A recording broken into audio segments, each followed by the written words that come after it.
The Lucha Brothers and Pac do a quick promo, and this was announced like 15 minutes before the show that Swerve in Our Glory is defending the tag titles against the Lucha Brothers. So quite the match that they had here.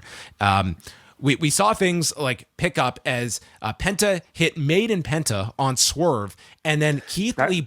Are they actually, like, is that just That's Excalibur? what they called it tonight. They had always called it Made in Japan. Tonight it was called Made in Penta, which is not... What does that even mean? Penta's not a place. I've never been there. My passport doesn't get me to Penta, but... He was made inside his brain, so I guess it's technically right. Yes.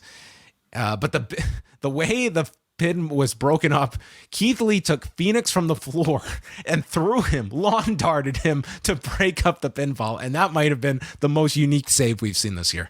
It's pretty great, yeah.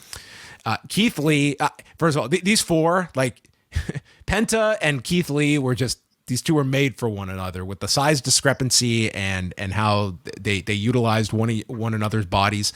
Lee caught Phoenix off a springboard and breaks him over his knee. The swerve stomp off of Lee's shoulder is stopped with Penta using leg kicks. So we see a double springboard Spanish fly delivered to Swerve, and then Penta comes up and hits the destroyer onto Keith Lee. This audience lost its mind from this moment on. It leads to a near fall on Keith Lee, and then Swerve sends Phoenix off the top when he's going for the double foot stomp, and Keith Lee avoids the package pile driver, turning it into the Big Bang Catastrophe, and the champions retained in 8 minutes and 14 seconds. I thought this was a really entertaining TV match. Really, really hot match. Yeah. I mean, the Lucha Brothers, every time they're out there, I think, impresses and steal the show in some way. And for Lee and Swerve, this is another...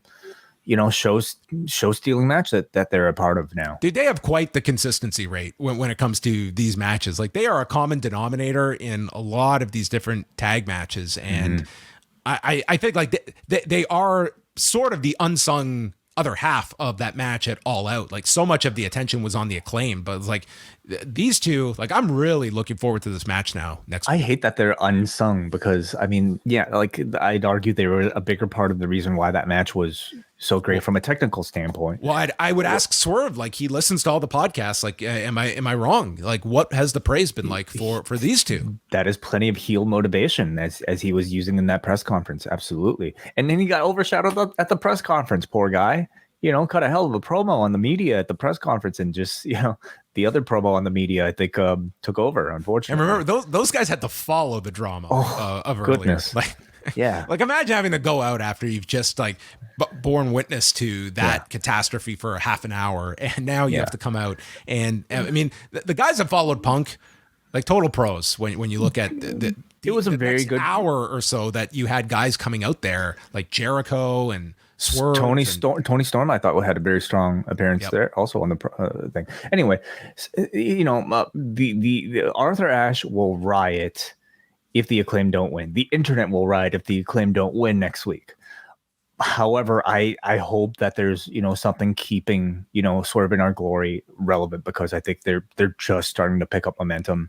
That's the thing. Like, Acclaimed are going to be super over, but man, this team is just in its groove right now. If you're asking me timing wise, is it their time to lose the titles? It is not. But given the setting. I don't think lost. I don't think you can do this in such a way where they keep the titles next week. I think you have to pull the trigger on that next week. Both teams need it. Quite frankly, I would argue the Acclaim certainly need it more. And given the venue, you give it to the Acclaim next week. But then you build to a third match. This is a trilogy that I think can have plenty of interest. Maybe one you even save for the next pay-per-view. Where do you put that match on the card next week? Like, you assume you're ending with Moxley and Danielson, but does this start the show? Is it in the middle of the show? Ooh, could it be a good start? Because I think they're going to get another 20 minutes or so, like they did at the pay-per-view. Yeah, it's such a feel-good moment. It will be such a feel-good moment for the Acclaim to win that I think you can make the argument that this can close, and you start off with Bryan versus Mox instead. But Bryan versus Mox is such a bigger match. I can't see them not ending with that title match. But starting off the show, that's going to be a red hot crowd, and then Max Caster comes out to do his rap. Like, that's a really hot start to the show. I forget that it's actually for the World Championship, so you're probably right. That probably ends it. I don't know. 9:00 is probably a really great spot for it as well. The Acclaimed come out after the tag match, and this is more of just a straight promo from Max rather than a rap, but warns Swerve about ever interrupting his rap again, or he'll beat his ass, calls them nut huggers, and you can roll Keith Lee's ass to New York. They are the uncrowned champions, and then Bowen's scissors Billy. The fact that he came out and didn't rap, I have to imagine it being somewhat intentional. Like, it's been 2 weeks now that they've held off on the caster rap. This time it wasn't because he was interrupted, but because he didn't. It makes me wonder if they're trying to save him up for, like, you know, like, get the audience really wanting it so that they could do it next week and have everybody go crazy. But yeah, the time will come that they will probably want to get him away from that, much like they did with John Cena. Like, but it's what's getting him over. But you're right. Like, we have to be able to hear him be able to cut an actual promo as well. And there was tons of resistance, like with Cena, of like, this is what got him over.